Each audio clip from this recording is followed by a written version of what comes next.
All right. How's that? You see my slides okay? Yeah, perfect. Please go ahead. Okay. All right, great, thanks. Well, thanks very much for having me, and also thanks, Jing, for getting this session off to a great start. It's a great pleasure to be here virtually, although I'm sad I can't be there in person. A lot of my most stimulating physics has often happened in China. So the title of my talk today is SMEFT enough? If you're familiar with Hinchley's rule in particle physics, that will give you a sense of where the talk is going. This is based in part on some work I put out last year with Tim Cohen, Xiaoxuan Liu, and Dave Sutherland, as well as some work in progress with the same authors and Ian Banta. I noticed some of the people in the audience were around for my talk at KITP last week, and although much of it will be similar, I will promise to say some new things as well. And more broadly, although this is going to be based off my own recent work, that work in turn is very much inspired by a pair of beautiful papers by Alonso, Jenkins, and Manahar from 2015 and 2016. And so I just want to make sure to emphasize the real importance of those papers in guiding what I will say today. So, the whole idea of EFT, I mean, one of the reasons why we're here, right, is that EFT is a way of imbuing measurements with meaning. And we're in a situation where we have an enormous amount of precision Higgs data coming out of the next run of the LHC and the HLHC. And so, if there are deviations, if there's no deviations, we'd like to understand how short in distance we've reached with our measurements. And if there are deviations, then assuming it's not due to light particles, then we need some sort of framework in which to imbue those deviations with some meaning. And so, of course, this is very compelling reason to develop EFTs for the Higgs sector. And this talk is really about the question of which EFT should we be using. So, of course, there are two EFTs that you can use to describe the Higgs physics of the Higgs, both of which are in some sense extensions or supersets of the standard model. So the one that I think has dominated much of the dialogue in this program is what we call SMEFT. The idea there is to assume at least in the electroweak sector, that the manifest symmetry of the EFT is SE2 left and U1 hypercharge, and then to construct an EFT out of standard model fields transforming as irreducible representations of that group. So this EFT has a long history, and for various reasons has become the predominant way of thinking about EFTs for the Higgs. But there's an alternative, which is to only assume the manifest long distance unbroken symmetries of the standard model in the weak sector, which is electromagnetism. And in that parameterization, without the assumption of SU2 left invariance, there is no correlated connection between the CP even singlet Higgs little h and the goldstones that become the longitudinal modes of the W and Z. And so this is another EFT that has gone by various names over the years, including the Higgs electroweak chiral Lagrangian, but I think we're converging on the nomenclature of the Higgs EFT or HEFT. And so, to me, this question of studying these two EFTs, there's two really great reasons to do it, right? There's the in principle reason, which is that one of these is the theory of nature, at least up to some energy scale. And so we should just study it even as a field theory. And I think one of the things we've discovered over the last 5 or 6 years is that these EFT extensions of the standard model are incredibly rich as field theories. And we'll see that in this session with the exploration of positivity bounds, as well as the radiative structure of these theories as we go to higher loops. And then, of course, as I started the talk, there's also the in practice question, which is that these EFTs provide meaningful framework for experimental tests. But exactly what framework they provide and how the assumptions of the EFTs shape the way that we interpret the data is a very important question. And so it's worth interrogating further. So I'll try to come back to both of these motivations throughout the talk. Okay, and the final motivation is just we have data. We've heard great talks so far in this conference about the interpretation of LHC data in the context of Higgs EFTs. And so whenever there's data, whenever experiments are interpreting EFTs or interpreting data in EFT parameterizations, it's a good time as theorists to be thinking carefully about those EFTs. Okay, so the ultimate underlying question that I want to discuss is which EFT should we be using? And I think it's sort of obvious, you can just see it from the spectrum of talks in this program, that there's been vastly more progress in SMEFT since the discovery of the Higgs. And that's all across the board, whether it be the level of precision with which we do calculations in the EFTs, fits to data by both experiments and theory, projections for the reach of future colliders, theorems on the structure of the QFTs themselves. So this is just represented here. I've just done a citation plot for the Buchmüller and Weiler paper, which is sort of the foundational paper of SMEFT, versus the Ferrulio paper, which is sort of the first time that the electroweak chiral Lagrangian is laid out. And there's an order of magnitude difference, in the citations. Okay. And there's I think there's a good reason for that. I think as a theorist, if you're asking yourself, which EFT should I be using? It's pretty clear from the data we have at the LHC that SU2 cross U1 is an apparently good symmetry. There's no order 1 deviations. We don't have any large custodial symmetry violation beyond the standard model. And so that seems like a good way a good assumption for what EFT will be appropriate. And that really raises the question, is HEFT necessary at all? Are we beyond the period where HEFT is an interesting EFT? Or are there situations where HEFT is really required and will be interesting for the rest of the LHC? So this question has come up in various aspects over the last 20 years, both just in thinking about some theories that give you different EFTs, thinking about the scale of unitarity violation in different EFTs, and has also recently been approached in an on-shell perspective, relating to some of what Jing already told us. Okay, so here, actually, what I'm going to do in this talk is take a different approach, and I'm really going to try to boil down the question to the essential details. And so to do that boiling down, I'm really just going to focus on the scalar sector in the global symmetry limit of the standard model. So I'm going to turn off the gauge couplings and just think about assuming custodial symmetry, the O4 global symmetry of the standard model electroweak sector in the global limit. I'm also going to make a restriction to EFT terms that are no higher than 2 derivative in order. I can discuss if you have questions about why I make that restriction. I'm happy to discuss that at the end of the talk. Okay, and so with that restriction, then if we want to compare these two EFTs, we can really phrase them in very simple ways. So the standard model EFT from this perspective in the scalar sector, in the global symmetry limit, it's just 4 scalar degrees of freedom that we arrange into an SU2 doublet. Or if you want to think more nicely about the manifest global symmetry in the custodial limit, it's just a fundamental of O4. Okay, so we can either write it as a vector of O4 that transforms linearly into O4 transformations, or as components of an SU2 doublet. And in this parameterization, these are sort of Cartesian coordinates for the Higgs fields, and we say electroweak symmetry is linearly realized, and we can write down the standard model in terms of this parameterization.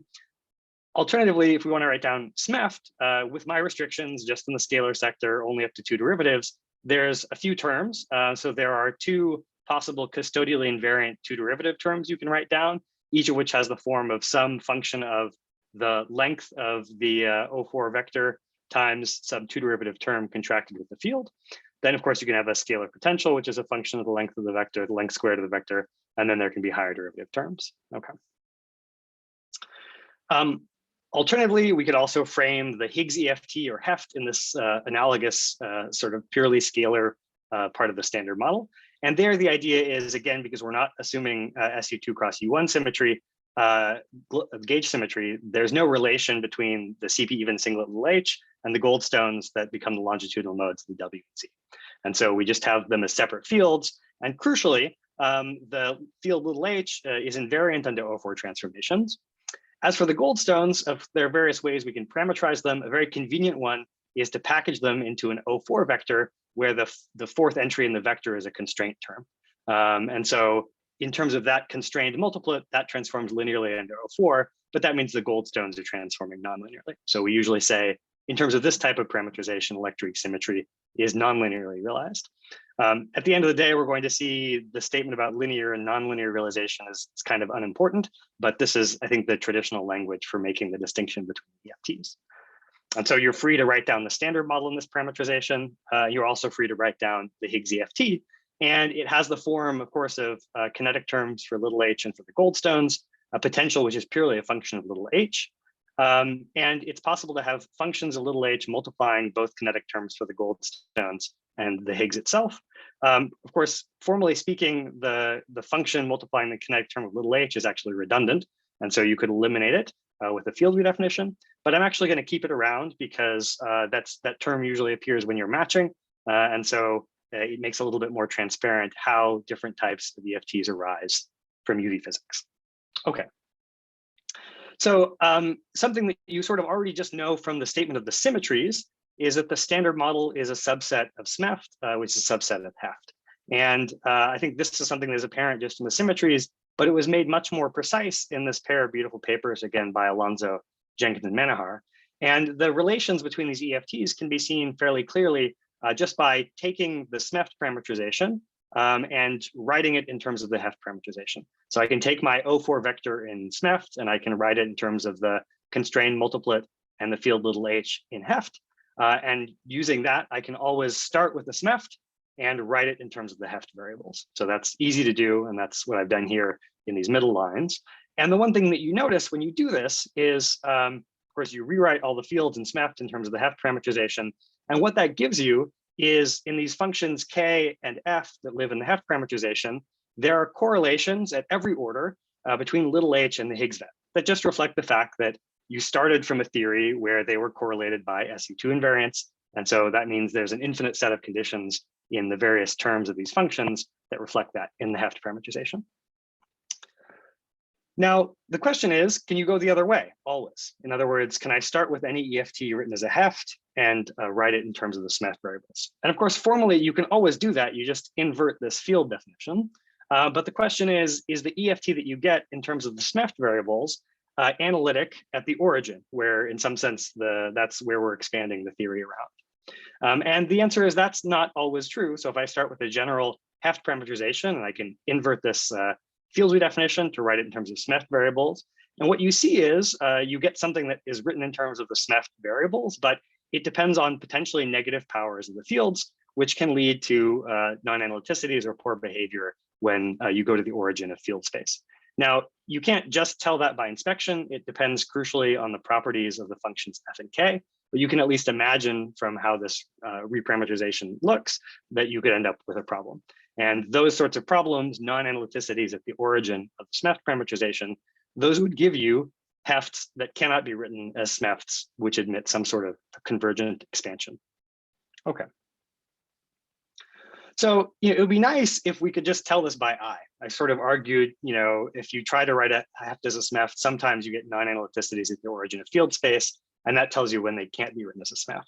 So you'd like to maybe imagine, great, we can just tell by inspection. If someone gives you a Lagrangian, you can decide if that HEFT can be written as SMEFT. And here's just a nice example. So I've written an example of a HEFT EFT, and you'll see, in terms of the term out in front of the Goldstone kinetic term, there's not an obvious correlation between the little h terms and the v terms. There's this funny factor of 3. And so, by inspection, you might say, okay, this thing isn't going to package nicely into a doublet that's analytic at the origin of field space, so it's definitely a HEFT. But now you can just perform a field redefinition, okay? So you always have the freedom to perform a field redefinition. The fields, don't have an invariant meaning. They're just, variables in the action. And so there's a simple field redefinition, which if you perform it, it doesn't just turn this into a SMEFT, it actually gives you back the standard model, okay?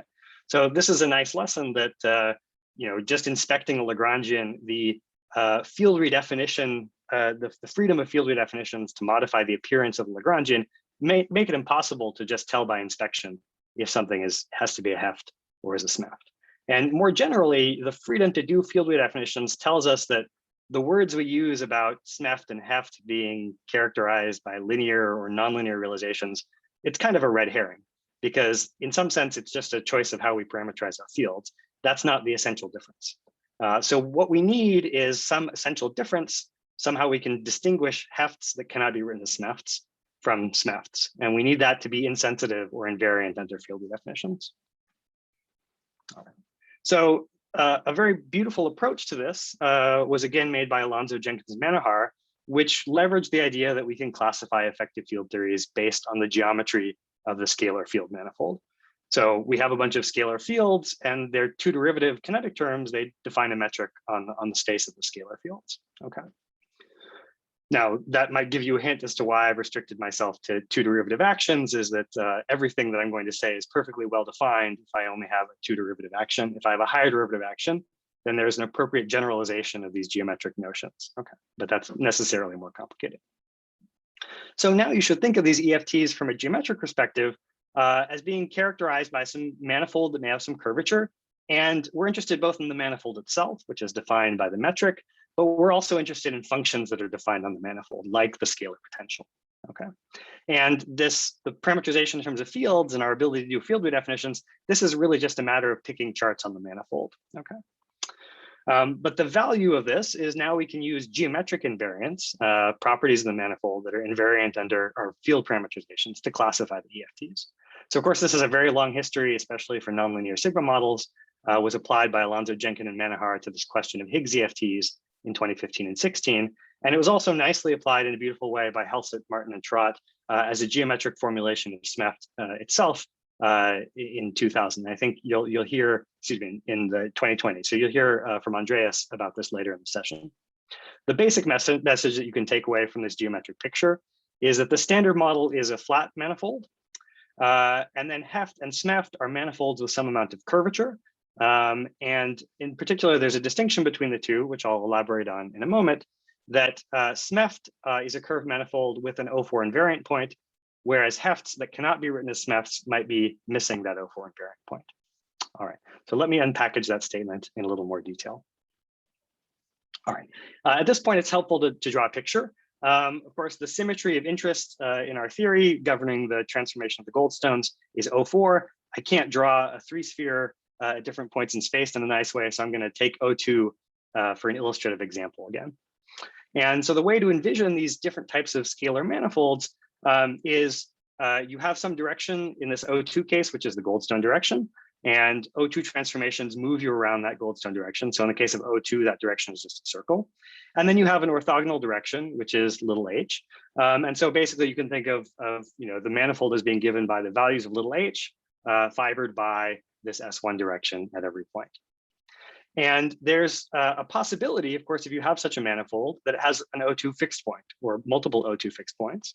And the idea there is that's a point on the manifold where if you do an O2 transformation, it doesn't move you on the manifold. Okay, so that means it's a fixed point. Whereas anywhere else on the manifold, if I do an O2 transformation, that shifts me in the goldstone direction. And so it translates me on the manifold. Okay. So at the end of the day, the question of importance for SMEFT is whether or not there is, in this case, an O4 fixed point on the manifold. Okay. And the existence of the O4 fixed point. So you'll notice if at a general point on the manifold, the radius of the O4 orbits is set by this function f that multiplies the goldstone kinetic term. And so if you have a point on the manifold where that function f vanishes, then that's a point where the goldstone kinetic term vanishes. And then indeed, O4 transformations won't do anything to you in terms of moving you around. So the claim from Alonzo, Jenkins, Manahar is that you have a theory that can be written as a SMEFT if the scalar manifold contains an O4 fixed point, which means if there's a place on the manifold where this function f is equal to 0. And you should imagine this as being the point where little h is equal to minus v. In other words, the origin of our SMEFT field phi. So now this allows us to answer the question, when do you get HEFTs that cannot be written as SMEFTs? And this particular case, again, was already identified by Alonzo, Jenkins, and Manahar. You get a SMEFT if there's a point on the manifold where this function f vanishes. So you would have a HEFT that cannot be written as a SMEFT if no such point exists on the manifold. Namely, there's potentially a hole where you might have imagined such a point to exist. And so here's just a simple cartoon of a manifold that doesn't contain the O2 fixed point in this cartoon. Okay, and so a criterion for a HEFT that cannot be written as a SMEFT would be that there is no point on the manifold where this function f vanishes. All right. Now, the first question you might have is, okay, what's the physical interpretation of this kind of situation? What sort of UV theory, where the UV theory does potentially have a fixed point, it does have SU2 across U1 symmetry, what sort of UV theories would give you an EFT where this fixed point has disappeared? Okay, and the answer is, unsurprisingly, you end up in these situations when the UV physics also breaks the symmetry. So in particular, in the case of the standard model, if the UV physics, something you integrated out, also broke electroweak symmetry, then you would end up with an EFT for the Higgs that wouldn't contain the electroweak invariant fixed point. So just to make this very concrete, since I've been giving you O2 as a nice visualization, I can give you an explicit theory with this O2 example. So just consider a theory where the gauge symmetry is U1, so the global symmetry is O2, and consider two Higgses charged into that gauge symmetry. So for simplicity, I'm going to imagine giving them different charges into the U1 so that I don't have to worry about possible rotations in my basis of fields. But that's just a detail for clarification. So of course, you can imagine the potential is such that they both acquire vacuum expectation values. And then you can think about a spectrum of particles where there's a light Higgs little h and a Goldstone pi. And then there are the heavy fields, the heavy CP even and odd fields. And so you can integrate them out to just get the EFT of the light fields. And what you find when you do that, if you write it in terms again of this HEFT parameterization, is a function f that is the sum of squares that is never zero for generic non-zero vacuum expectation values. So that indeed there is no point on the EFT manifold where this function vanishes as long as both of the underlying fields got fabs. And so that's just a statement that some field that you integrated out broke the symmetry as well as the field that you kept in your EFT. And so the EFT manifold doesn't contain the invariant point. All right, so that's how you should interpret these situations. Something else, it broke the symmetry in the UV. But that can't be it. Okay, that can't be the whole story. And one reason you know that it can't be the whole story is I already told you a few slides ago that if you took a SMEFT and you wrote it as a HEFT, there would be correlations between the appearance of H and V to infinite order in these functions F and K. And so there's somehow an infinite number of conditions if you have a SMEFT that can be written, excuse me, a HEFT that can be written as a SMEFT. And that infinite set of conditions is not captured in whether or not the function F vanishes at some point on the manifold. Okay, so there has to be more to the story telling HEFT from SMEFT.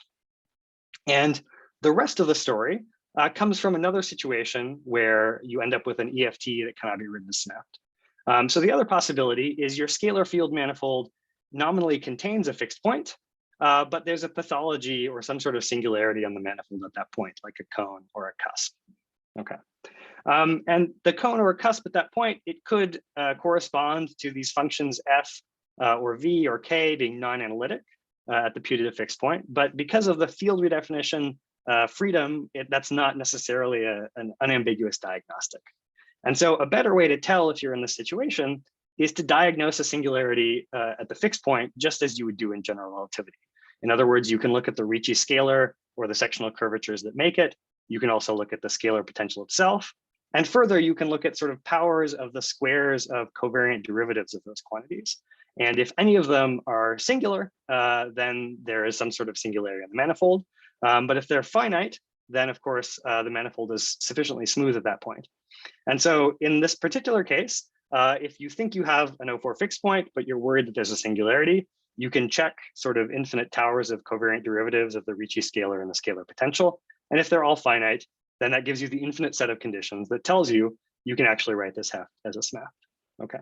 And if you fail, if any of these diverge, and typically you don't have to go to high derivatives, typically the Ricci scalar itself will diverge, then there's a cone or a cusp at your fixed point and HEFT is required. So also asking, well, what is the UV physics that would give me this situation? And the answer is simply if there's ever a field that becomes massless at the fixed point. So a good example of that is any field that acquires, for example, all of its mass from the Higgs. To be very concrete, you could take a theory of fermions, custodially symmetric set of fermions. In principle, you could give them vector-like masses, but you can also give them masses from the Higgs. And if you turn the vector-like mass to 0, which is technically natural, the fermions get all their mass from the Higgs. And then you can actually integrate them out and see what EFT you get from those fields. And it has a number of interesting properties. One is that there is a point on the manifold where the function f vanishes. So according to the first criteria, this could be a SMEFT. But then when you compute the Ricci scalar at the fixed point, you find that it blows up if the vector-like mass is 0. In other words, it blows up when the fields get all their mass from the Higgs. So this is a very nice example of a case where you have an O4 fixed point on your manifold, but it is singular at that point. The manifold is singular at that point. And so this theory also has to be written as a HEFT. All right. So you can put these criteria together and come up with some necessary and sufficient conditions for when you can write your HEFT as a SMEFT. There has to be some O4 invariant fixed point. The metric has to be analytic at that point. And so these functions, f and k, admit convergent Taylor expansions, and all the curvature invariants and their derivatives are finite. And similarly, conditions can be applied to the potential. So if you satisfy these conditions, then you can always write your HEFT as a SMEFT. All right. But I should say, always being able to write your HEFT as a SMEFT, that's really just a statement about whether you can use a SMEFT parameterization right around the O4 fixed point. And if we want to actually talk about EFTs for the Higgs and for the standard model, we have an extra condition, which is that that expansion, we should not, I mean, we should, of course, it is required that we be allowed to write it down, but it also has to converge at our vacuum, which is not at the O4 fixed point, right? We're off at little h is equal to 0, which is a distance v away in appropriate units. And so any SMEFT expansion, if we can make it, not only has to exist at the fixed point, but also has to converge at our vacuum. And that's an extra condition that further complicates the story in a very interesting way. Okay, so this gets you into the question of SMEFT convergence, which is something that Jing brought up in his talk, that even if the SMEFT expansion exists, if that chart exists, it may not converge at our vacuum. And so it still may be not useful as a description of data. So an easy example to think about when SMEFT expansions might not converge is if you just think about the zero derivative sector, scalar sector in SMEFT, you have an infinite tower of operators that correspond to different powers of the Higgs doublet. And of course, if the SMEFT scale, which is the Higgs independent contribution to the mass scale of new physics, if that scale is less than the Higgs VEV, then of course this series of increasing powers of the Higgs over that scale, that series does not converge, okay, because every term is greater than 1. And it doesn't even have an optimal truncation. So it's just a completely useless way to describe your data. All right. So, it's absolutely possible for the SMEFT expansion to exist but not converge, and we need to be able to cover those cases as well. So to understand a little bit better situations in which the SMEFT expansion exists but doesn't converge, let's consider a very specific example of just adding in the UV theory to the standard model, just a standard model singlet scalar. And it can have both a bare mass, which I'll call little m, as well as a mass that acquires from the Higgs VEV. So it can have some coupling s squared to the Higgs squared with a coupling constant kappa. So we can go ahead and we can actually integrate this field out, and we can get an effective Lagrangian to all powers of the fields at both the 0 and 2 derivative level. And so I'm just writing the effective Lagrangian that you get from, which is of course a non-local effective Lagrangian that you get from integrating out the scalar, the 0 derivative term and the 2 derivative term here. All right, so now we can ask a couple of questions. So the first question we can ask is, all right, if I tried to instead describe this with SMEFT, the situation of SMEFT, under what circumstances would my SMEFT parameterization converge at our vacuum? And to answer that question, it's useful to think about the structure, the analytic structure of the low energy action in the plane of complex mod h squared. Okay, and the reason that's useful is that singularities or branch cuts in this complex plane tell us a lot about the radius of convergence of the EFT in the normal way that complex analysis does. So a useful quantity in understanding the analytic structure of the effective Lagrangian in the complex plane is this parameter that I'll call little r, which is just the ratio of the bare mass squared of the scalar, or the mass squared it gets independent of the Higgs, relative to the mass squared it gets from the Higgs. All right. So of course, if you look at this effective Lagrangian that you get from integrating out S, it has a branch cut at h squared is equal to minus m squared over kappa. And that branch cut then means, of course, that sets the radius of convergence of an expansion either around the fixed point where the SMEFT expansion originates, or an expansion around our vacuum, which is the origin of coordinates in HEFT. All right. And what you see in this case is the SMEFT radius of convergence because of the branch cut. It goes linearly with R and scales like v squared over 2. And the HEFT radius of convergence goes like R plus 1. So the HEFT radius of convergence is larger. And then crucially, depending on the value of R, the SMEFT radius of convergence may or may not include our vacuum. And in particular, if R is less than 1, then the SMEFT radius of convergence doesn't include our vacuum. And so SMEFT is just not a good EFT for parameterizing data at our vacuum. All right. So what you learn from this sort of picture is that HEFT is required by states where if you integrate them out, R is less than 1. In other words, HEFT is required whenever you have UV physics that gets more than half of its mass from the Higgs. And that's a much broader set of possibilities than the two cases I talked about earlier, which just would never allow you to write down SMEFT. These situations would allow you to write down a SMEFT, but it wouldn't converge at our vacuum. All right. In fact, and maybe I'll go through this very quickly, even in situations where both the SMEFT and the HEFT parameterization exist and converge at our vacuum, depending on the relative size of the radius of convergence, how big this R parameter is, it can still be the case that HEFT converges much faster to the actual underlying theory than a SMEFT parameterization. So there are even situations where for scales not too far above the weak scale, the HEFT parameterization is the better one for describing the data, even if both expansions exist and converge at our vacuum. So, this motivates thinking about perturbative situations. If you want to know, should we care about HEFT, particularly for interpreting LHC data, one thing you'd like to know is, well, okay, are there simple situations where in fact HEFT is required? As we've seen, HEFT is going to be required if there are new particles that get more than half their mass in Higgs. And so now it's a sort of details question. Can we expand the standard model with new particles, have them get more than half the mass in their Higgs, and be consistent with all known data? And if the answer to that is yes, then there are very simple perturbative situations that require HEFT. And we really need to take HEFT more seriously as an interpretation of LHC data. So we gave a name to particles that get more than half of their mass for the Higgs. We called them lorions. That's taking some inspiration from Murray Gell-Mann. Of course, Gell-Mann got the name quark from Finnegan's Wake. And so if you do a search for HEFT in Finnegan's Wake, you find this sentence that says, with pos nu HEFT, see lorion the chameleon. So we're calling particles that get more than half in their mass from the Higgs lorions. That, of course, includes all of the massive particles in the standard model. But there are also many, many possible extensions of the standard model that have lorions in them that are consistent with data. So here is just a sketch of some examples where, as a function of the mass of the particle and the fraction of its mass it gets from the Higgs, of course, there's various constraints you can throw at it, like the Higgs invisible width, unitarity bounds, Higgs to gamma gamma, and Higgs to glue glue. And there are just many cases where there's a large parameter space where a new particle gets more than half of its mass from the Higgs. And in each of these cases, the first evidence we'll likely find for it is in Higgs couplings. And so the way you would have to interpret those Higgs couplings to learn quickly what's going on is using HEFT. So as long as these examples exist, this is really strong motivation, I think, for keeping HEFT in mind as an interpretation of Higgs data. Okay. I just want to say one more thing briefly, which is I focused a lot on the sort of in practice reasons for thinking about HEFT, that it could just be the best description of LHC data given what we know.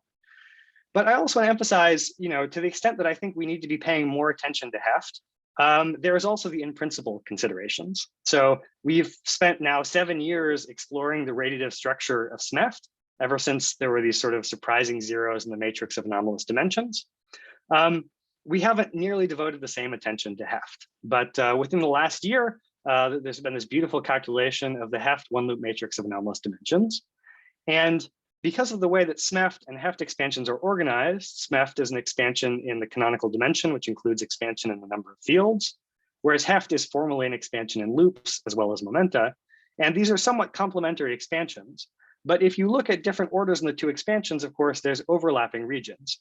And so to the extent that there are these interesting quantum field theory properties of SMEFT, like surprising zeros at 1 and 2 loops, there should be interesting analogons of those zeros occurring in HEFT, but they're going to be organized in a different way, corresponding to the different power counting in the EFTs.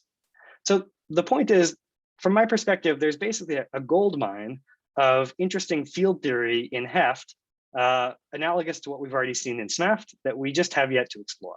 And so I think to the extent that it's good to think more about HEFT for the LHC, it's also just good to think about HEFT from the properties of surprises in quantum field theory. Okay, so that brings me to the end. I've tried to give you a universal and sort of field parameterization independent criteria for telling the difference between HEFT and SMEFT. A good way to do this is through the geometry of the scalar manifold. And I tried to give you physics examples where you end up with EFTs that are HEFTs that cannot be described as SMEFTs. And I think the lesson you should get from this is that there are surprisingly many ways to get a low energy EFT for the Higgs, where electromagnetism is the only manifest symmetry, even if the underlying theory has the full electroweak symmetry. And these many ways are very consistent with data. So, HEFT is not exclusively a theory for UV physics does great violence to electroweak symmetry. There are very simple situations where HEFT is required. And so I think from that perspective, it's really premature to discard HEFT as an appropriate interpretation of LHC results. All right. Something I haven't had time for is there are very beautiful connections between this geometric picture of the EFTs and their scattering amplitudes, which were hinted at in the original Alonzo Jenkins Manahar work, had been expanded on recently, and we'll have something more to say about that soon. And then the final message I think I just want to convey is that to the extent that HEFT is maybe more interesting for LHC data than we've appreciated, it's also just very interesting as a field theory. And every question we've asked for SMEFT about the structure of the field theory over the last decade, we should be asking for HEFT. And there's just an interesting way that the different power counting those two EFTs should rearrange the same field theoretic information. All right, that's all I've got. Thanks very much for the opportunity, and I'm happy to take questions. Okay, thanks a lot. I think that's a very interesting and clear talk. Okay, we have a question from the room. Just a minute. Hi, Nathaniel. It's Jain again. Hey. It's very, hey, it's very interesting talk. I guess my question is, so suppose the future colliders gets pushed forward and then the Higgs couplings get measured more and more precise. So would there be a situation where you would say, okay, now SMEFT is enough? So the answer is no, and I think it's actually going to be best advertised by Marcus's talk. So one of the lessons of Marcus's talk is that one way to say, another simple way to say when you have a HEFT, right, is the scale of unitarity violation is 4 pi v.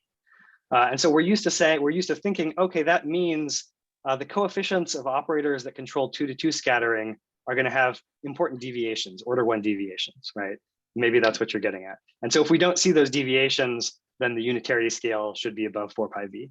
But one of the important things I think that Spencer and Marcus have discovered recently is that, you know, the scale of unitarity violation is actually best probed not by 2-to-2 scattering, but by m to n scattering, where m and n are typically much greater than 2. And what that means is you can have an EFT that's a HEFT where the unitarity violation scale is 4 pi v, but the coefficients that control 2-to-2 scattering, like the low-lying coefficients that we probe in Higgs coupling measurements, are very close to the standard model. And so the deviations show up elsewhere. And so those are situations where even if we get great precision in Higgs couplings, as long as it's really just the on-shell sort of, you know, 1-to-2 couplings of the Higgs, that's still not going to preclude HEFT. And so it's actually going to be a much longer road to knowing whether or not we can discard HEFT. Oh, cool. That's very interesting. Thanks. No. I saw Andrea's raised hand. Please unmute yourself. Thanks. I have a question about the last or second to last comment about geometric picture and scattering amplitudes. Can you say something more there? Sure. Yeah, no, so I can, there's lots of awesome things to say. I could give a whole other talk on this. There's just a few things concisely. So of course, it's to us, it was originally just a coincidence, and this was sort of pointed out just in a specific example by Alonso, Jenkins, and Menahar. But if you look at some fixed order in momentum in a scattering amplitude, the coefficient of the Mandelstam variables at that order is it's either it's a geometric invariant. So it's either a sectional curvature or covariant derivatives of the sectional curvature. And so it just turns out that, you know, if you take your amplitudes and describe them in terms of geometric invariants, the geometric invariants are, you know, characterize the amplitude. Okay. And it's easiest to see this. So of course you have freedom to pick different basis. The easiest basis in which to see it is to go to sort of normal coordinates. And that's a nice basis because it's an inertial frame. And so that means there's no 3-particle 2-derivative interactions. And in that basis, then it's very clear in Lagrangian, just coefficients of different terms in your Lagrangian are geometric invariants, or they're covariant derivatives of the geometric invariants. And so then it's sort of obvious that scattering amplitudes at different powers of momenta are going to be proportional to geometric invariants. So now there's lots of things you can say. One of them comes back to this statement I just made to Jia-Yin, which is that so having unitarity violation at 4 pi v, the reason you get that is that there are just some, you know, basically if you have unitarity violation at 4 pi v, there's some curvature, right, of your manifold that's going to force unitarity violation by 4 pi v. But the strength of that curvature doesn't have to show up in the sort of low point couplings. It might show up in higher point couplings. And so that's something that's most apparent in the geometric picture. Another thing that's nice about it is it allows you to immediately make contact with the story by Falkowski and Rattazzi. So Falkowski and Rattazzi had a different way of distinguishing HEFT from SMEFT, which is that if there's non-analyticities at the origin of field space, then the inclusive cross sections of 2 Goldstones to any number of Higgses summed over all Higgses violates unitarity by 4 pi v. In the geometric picture, rewriting the amplitudes in terms of geometric invariance, what you're basically doing is reconstructing the curvature at the O4 fixed point by considering these inclusive cross sections. And so it gives you this very nice connection, right? If you have a heft, that means the curvature, for example, is blowing up at the fixed point. And you see that precisely by computing these inclusive cross sections. So there's lots of really cool things, and hopefully our paper will be out soon. I would also love to talk to you more about it offline. All right, thanks a lot. I think we still have 2 questions. All right, Jean, please go ahead. Hello.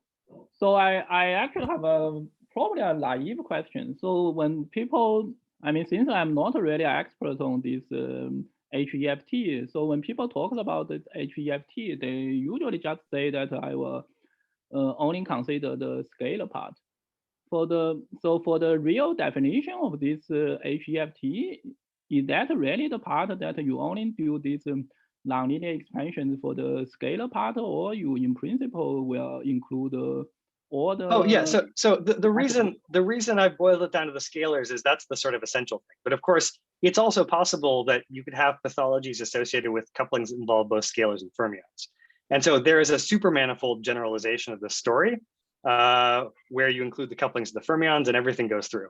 That's just extra details. But I think as I have said in my talk, I think my main concern is for the multi-gauge boson part. So that part, did people really, I mean? Yeah, that's I think there's some initial development in this paper by Nagai, Tanabashi, Tsumura, and Uchida. And so there's also a way to incorporate gauge bosons in terms of the connection on the scalar manifold, the transverse polarizations. So that can also be included. I see. So you say I can look at the paper which you mentioned in your slides. This yep. 19 paper. Okay. Yep. But so is there really any systematic way of writing all of those operators in the HEFT? As far as I know, yes, and we also have something to say about that, but it's not far enough along for me to I think be comfortable advertising. Okay. Probably I will write you a detailed email for sure. Some. Yeah. Hi, I was going to ask actually if it's possible to get some useful information by looking at also the metric of the vector field space, but I think you probably just answered that question, so, so I think we're fine. Yes. Now, there is a final question, which is where is the first place you would see it? In other words, would you see it if you have a pathology that forces heft, is the best place to look in the scalar sector, the fermionic sector, or the vector sector? We haven't comprehensively understood that yet. But in the scalar sector, there's a sort of question of, is it better to look in the metric or the scalar potential? And I think Falkowski and Rattazzi claim that the scalar potential is the best place to look. But I think we're quite confident that, at least in the scalar sector, it's always the best place is the metric. Now, the metric of the scalar sector versus the vector or the fermion sector, I don't know with confidence whether there's a sort of universal statement about which is the most, which gives you the most, sort of immediate information. So that's, I think we're still exploring that. Okay, thank you. It's very useful. Okay, thanks a lot for this nice talk and all the useful discussions. We are a bit behind of schedule, so we probably need to move on. If you still have questions, please go to Slack channel and ask questions there. All right, so we move on to the next one. The next